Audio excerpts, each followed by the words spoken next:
I'm back. You guys ready for chapter 5? Let's do it.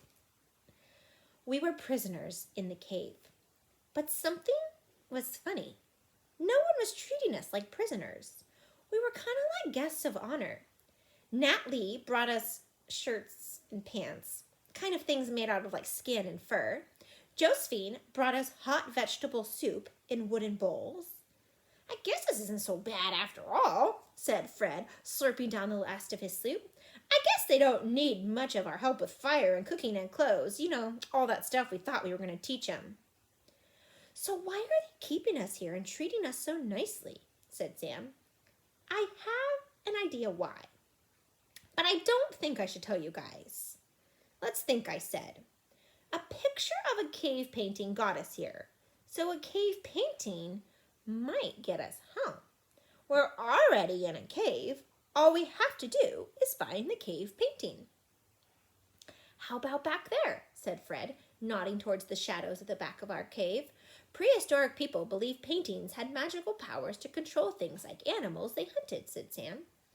They wouldn't put us in the same place as their most powerful magic. The painting is probably somewhere out there in that big cave. I looked through the wooden bars. The main cave was as big as Grand Central Station, and it kind of looked like it too. The side walls curved up into the darkness. It was too dark to see if there were any paintings on the walls. If I had my say, we would be out of here in 5 minutes, said Sam. I read that wrong, boys and girls. If I had my saw, we would be out of here in 5 minutes, said Sam. If I had my F-16, we would be out of here in 5 seconds, said Fred. I watched groups of people moving from fire to fire. That's when it struck me. Hey, you know what's strange? I said. Yeah, sitting around in a cave dressed like Fred Flintstone is pretty strange, said Fred. No, I mean about these people. They're all girls. I haven't seen one guy yet. Sam looked out the bars next to me. You're right. No guys. Maybe there's some kind of cave Amazons, but I've never heard of that before. You haven't heard of a lot of things before, said Sam, like time travelers losing all their clothes. Do Amazons eat people? Not to my recollection, said Sam, adjusting his glasses in that scholarly kind of way. But now I would remember that we definitely escape as soon as possible because Amazons are not very fond of guys in general. That settles it, said Fred. We are out of here. And he started tugging on the bars. Sam picked up a stick and started sketching in the sand as he mumbled to himself. If one of us could saw through half of a bar with a sharp stone in 20 minutes, we would need to saw through 4 bars to escape, and it would take us 20 minutes times 4 bars times 2 halves, 160 minutes of sawing. But if we had 3 sharp stones and all of us sewed at the same time, that would be... Hi. Hi. You want to say hi? Let me see you. Hi. Are you ready? 2 minutes. Okay, 2 minutes. I'll come out in 2 minutes. That would be... Maybe I could show them the straw trick and I would impress them enough that they will just let us out of the cave, I said. Uh-oh, said Fred. Forget the math and the magic. We've got visitors. The main entrance of the cave was suddenly lit by torches. Ma, Natalie, Lindsay, and Josephine led the pack of cave women over to our cave. The flickering torchlight cast evil-looking shadows on everyone's faces. Ma smiled and gave us the same look I'd seen Fred give a slice of pizza.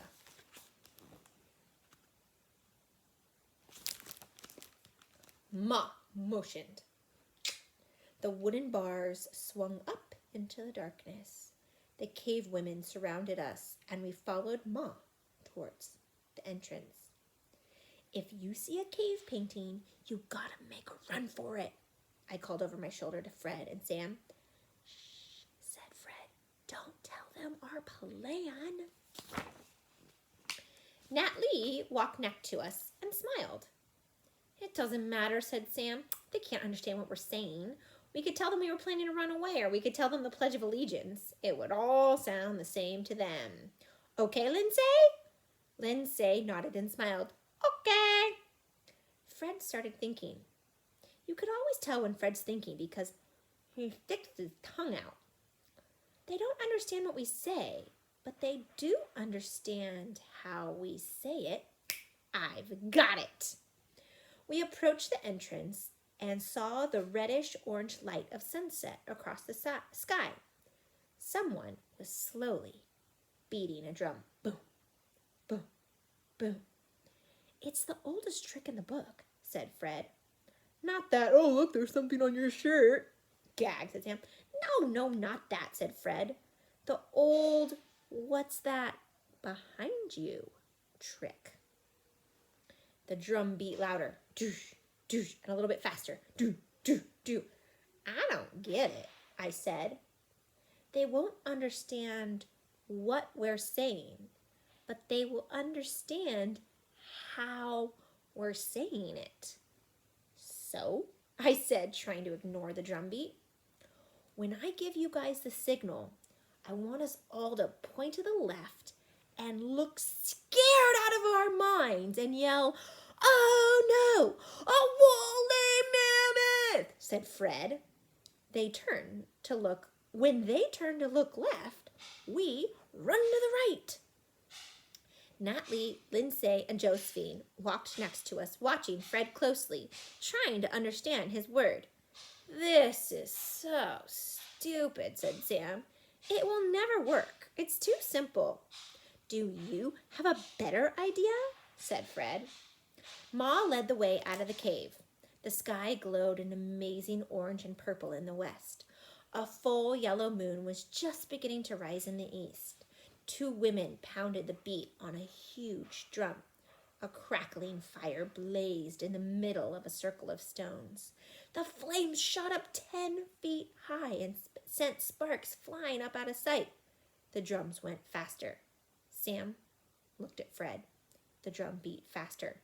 Ma raised her hand, and the drums stopped. In the sudden silence, Fred nodded his head. Fred and Sam and I pointed to our left. Oh, no! A woolly mammoth! And believe it or not, every single cave girl looked to the left. We looked at each other for one surprised split second, and then we ran for the woods on our right. We crashed blindly through dead sticks and the tangles of vines and bushes. The dim light grew even dimmer and dimmer under the trees and giant ferns. We heard the cave woman's surprised yells behind us, and the drum started pounding again. We dodged around black shapes and underhanging things we could only half see, running until the drum beat began to fade. We turned to avoid something large and dark in front of us. And suddenly, we found ourselves running in mid-air. And then we landed hard. Everything went black. Oh, I like the way that chapter ended. All right, you guys, bye.